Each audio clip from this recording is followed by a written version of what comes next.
स्वामी समर्थ. नमस्कार, मी रेणुका. निसर्ग आणि नारी या चॅनलमध्ये आपल्या सर्वांचे स्वागत करते.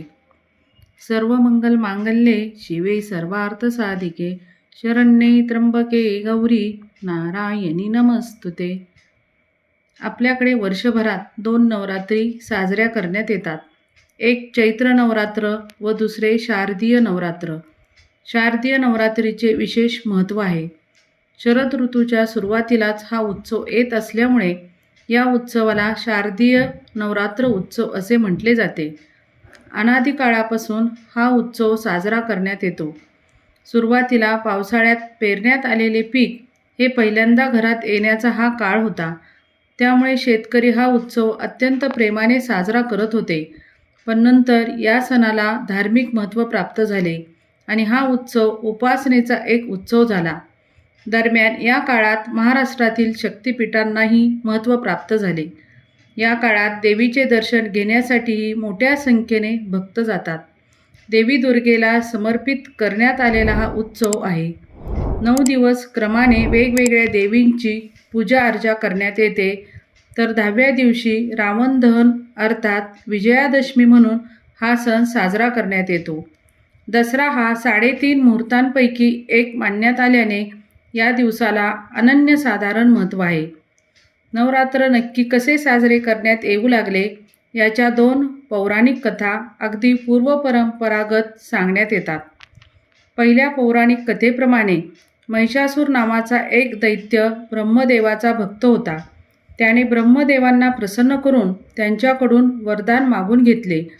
पृथ्वीवर राहणारा कोणताही मानव अथवा देव अथवा दानव यापैकी कोणीही आपल्याला मारू शकणार नाही असे वरदान त्याला ब्रह्मदेवाने दिले.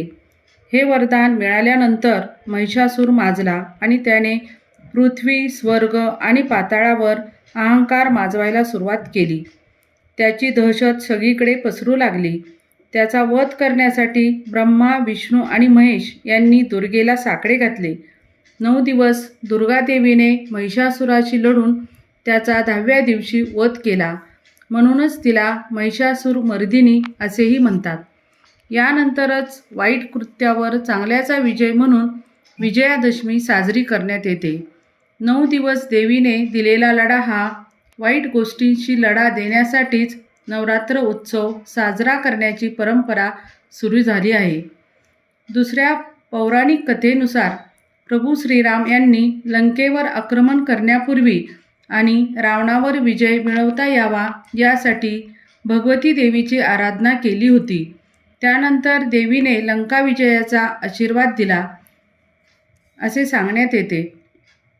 तर 10व्या दिवशी रामाने रावणाचा वध करून लंकेवर विजय प्राप्त केला म्हणून हा सण विजयादशमी म्हणून साजरा केला जातो आणि या दिवशी वाईट गोष्टींचे प्रतीक म्हणून रावणाचे दहन केले जाते. घटस्थापनेच्या दिवशी एका टोपलीत माती घेऊन त्यात 9 प्रकारचे धान्य लावण्यात येते. 10 दिवस घटाच्या भोवती हे ठेवण्यात येते. टोपलीच्या मधोमध मातीचा किंवा धातूचा घट ठेवण्यात येतो व त्याची पूजा करण्यात येते. प्रत्येक दिवशी या घटावर एक माळ चढवण्यात येते. पूजेमध्ये 5 प्रकारची फळे असतात. ही माळ 9 दिवस रोज वेगवेगळी चढवली जाते. तर सकाळ संध्याकाळ धूप, दीप, आरती आणि देवीला नैवेद्य दाखवून देवीची पूजा करण्यात येते. 10वा दिवस या घटाजवळ सतत दिवा तेवत ठेवला जातो. ऊर्जा आणि शक्तीची देवता म्हणून दुर्गा देवीची पूजा या दिवसांमध्ये करण्यात येते. देवीला वेगवेगळ्या 9 रंगाचे वस्त्र 9 दिवस परिधान करण्यात येतात. 9 दिवस 9 देवींच्या रूपांची पूजा अर्चा करण्यात येते. अन्नात भवन्ति भूतानि पर्जन्यात अन्नसंभवः यज्ञात भवन्ति पर्जन्य यज्ञकर्म समुद्भवः. श्रीकृष्णाने गीतेत वर्णन केल्याप्रमाणे यज्ञ केल्यास आणि त्या ठिकाणी पर्जन्यवृष्टी झाल्यास त्या यज्ञाचे फळ शतपटा इतके प्राप्त होते. म्हणून नवरात्रामध्ये हवन यज्ञाला आपल्या पूर्वजांपासून एवढे महत्त्व प्राप्त झाले आहे. यामुळे अनेक ठिकाणी अष्टमीच्या दिवशी होम हवन करण्यात येते. अशी पौराणिक कथा आहे की दक्षाच्या यज्ञामध्ये देवी भद्रकालीचा अवतार अष्टमीला झाला. तिचा आकार प्रचंड अवाढव्य होता आणि तिच्याचबरोबर असंख्य योगिनींचाही समावेश होता. म्हणून अष्टमीला यज्ञ करण्याचा प्रघात आहे. त्यात फळ, फूल, भोजन प्रकारच्या दानांनी हवन करून जगदंबेला प्रसन्न करण्यात येते. काही ठिकाणी अष्टमीला घागरी फुंकल्या जातात. घागर उदाच्या धुपाने भरली जाते आणि 5 वेळा फुंकली जाते. यामुळे श्वसन मार्ग शुद्ध होतो असे समजण्यात येते. तसेच देवीचा जागर करून भोंडला खेळला जातो. नवरात्रीत सप्तशती पाठ, कुंकुमार्चन, श्रीसूक्त पाठ, ललिता सहस्रनामावली आणि आपली जी कुलदेवता आहे तिचा जप करून देवीची सेवा केली जाते. तसेच पार्वती पूजन, सरस्वती पूजन, काली पूजन आणि कुमारिका पूजन करण्यात येते. कुमारिकांमध्ये दुर्गेचे रूप असते असे मानण्यात येते. 9 कुमारिकांचे पाय धुवून आणि त्यांच्या आवडीचे जेवण करून पूजन करण्यात येते. तसेच त्यांना भेटवस्तूही दिल्या जातात. कुमारिका पूजनाचे फळ असे आहे की दुःख, दारिद्र्य नाहीसे होऊन शत्रूचा नाश होतो.